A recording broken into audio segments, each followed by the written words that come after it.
और हम देख सकते हैं आज हम बात करेंगे एससीओ समिट में हुई वर्ल्ड लीडर्स की मीटिंग की।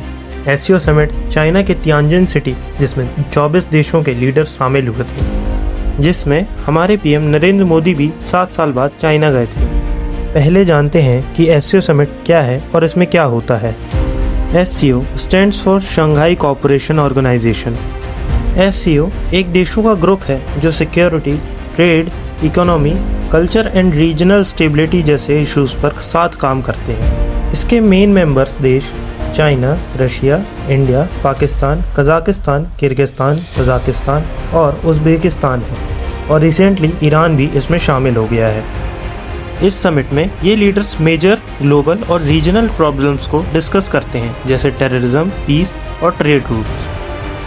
अब बात करते हैं कि एससीओ समिट में क्या हुआ और हमने किन मुद्दों को उठाया और अपना पर्सपेक्टिव सबके सामने रखा। इस एससीओ समिट में हमारे पीएम ने कुछ मुद्दों को सामने रखा, जैसे कि टेररिज्म एंड टेरर फंडिंग, जहां वो पहलगाम टेरर अटैक की बात करते हैं और साथ ही में हिंट करते हुए पाकिस्तान की भी बात करते हैं। हाल ही में हमने पहलगाम में टेररिज्म का बहुत ही घिनौना रूप देखा। ऐसे में प्रश्न उठना स्वाभाविक है, क्या कुछ देशों द्वारा आतंकवाद का खुलेआम समर्थन हमें स्वीकार्य हो सकता है? साथ ही में टेरर ऑर्गेनाइजेशन से सभी देशों को मिलकर साथ लड़ने की भी बात करते हैं।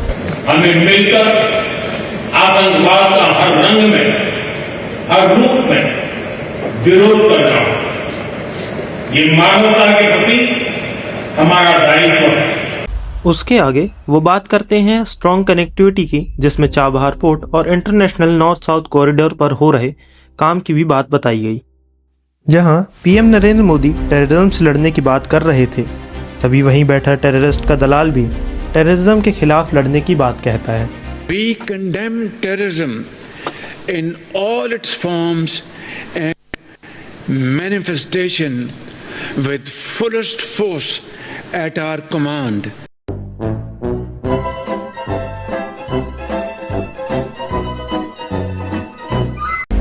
इस मीटिंग के होने का एक बड़ा रीज़न अमेरिका द्वारा दूसरे देशों पर लगाए गए टैरिफ भी हैं। यही कारण है कि इंडिया और चाइना के रिलेशंस भी अब ठीक हो रहे हैं, जैसे कि इंडिया और चाइना के बीच डायरेक्ट फ्लाइट दोबारा स्टार्ट करने के लिए दोनों देश एग्री हो गए हैं। साथ ही में इंडिया और चाइना के बीच जो बॉर्डर रूट्स ट्रेड होती थी उसे रीओपन किया गया है, जहां हिमाचल प्रदेश और सिक्किम के थ्रू ट्रेड की जाएगी। लेकिन क्या ये हमारे लिए अच्छी खबर है या फिर एक रेड अलर्ट? रेड अलर्ट इसलिए क्योंकि चाइना कहता कुछ है और करता कुछ।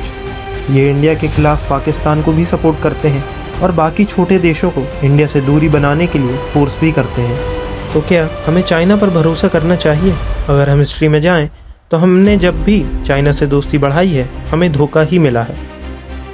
बात करें अगर हिस्ट्री की, तो जब नेहरू ने हिंदी चीनी भाई भाई का नारा लगाया था, उसका अंजाम हमें 1962 में हुई इंडो चाइना वॉर में देखने को मिला। एंड 2020 में चाइनीज़ मिलिट्री इंडियन टेरिटरी में घुस जाती है और फिर बॉर्डर में 1000 से भी ज़्यादा सोल्जर्स डिप्लॉय किए गए, जिसमें हमारे 20 सोल्जर्स शहीद हो गए। सेम चाइना में भी सोल्जर्स मारे जाते हैं, पर चाइना अपना बॉडी काउंट छुपा लेता है। फिर 2025 में ही पहलगाम अटैक होता है, जिसमें चाइना की भी इन्वॉल्वमेंट बताई जाती है और उसके बाद इंडिया पाकिस्तान कॉन्फ्लिक्ट में पाकिस्तान को वेपन्स भी सप्लाई किए जाते हैं चाइना की तरफ से। साथ ही में पाकिस्तान को चाइना की तरफ से मिलिट्री इंटेलिजेंस और सैटेलाइट सपोर्ट भी चाइना की तरफ से ही दिया जाता है। और रिसेंटली ही चाइना ने हमें अपने रेयर अर्थ मेटल्स देने से भी मना कर दिया था, जिसके कारण हमारी ईवी इंडस्ट्री खतरे में आ गई थी। पर अभी सिचुएशन ऐसी है कि हमें भी दोस्ती का हाथ चाइना की तरफ बढ़ाना पड़ रहा है, पर हमें भूलना नहीं है कि वो चाइना है। जैसे ही सिचुएशन बेटर होगी, चाइना फिर से अपना असली रूप दिखा सकता है। जिन सिचुएशंस में हम चाइना से दोस्ती कर रहे हैं, उसे हमें फ्रेंडशिप नहीं सिचुएशनशिप कहना चाहिए। जियोपॉलिटिक्स में एक ही रूल है कि कोई भी देश परमानेंट दुश्मन नहीं होता और ना ही परमानेंट फ्रेंड।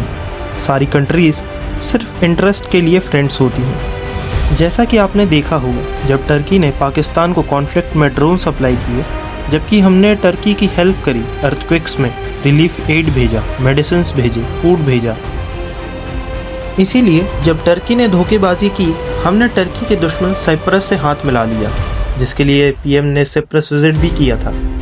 यही है जियोपॉलिटिक्स। हम सिर्फ इंटरेस्ट के लिए ही दूसरे देशों से दोस्ती करते हैं। एससीओ समिट में ये सब चल ही रहा था कि टेररिस्ट का दलाल इस बार व्लादिमीर पुतिन से भी भीख मांगने पहुंच गया। Thank you very much for your invitation.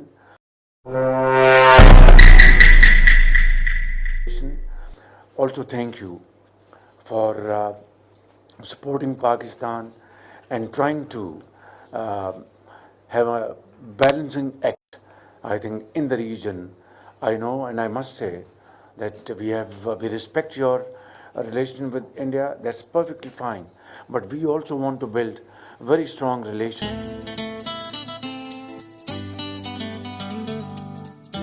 इस वीडियो में इतना ही।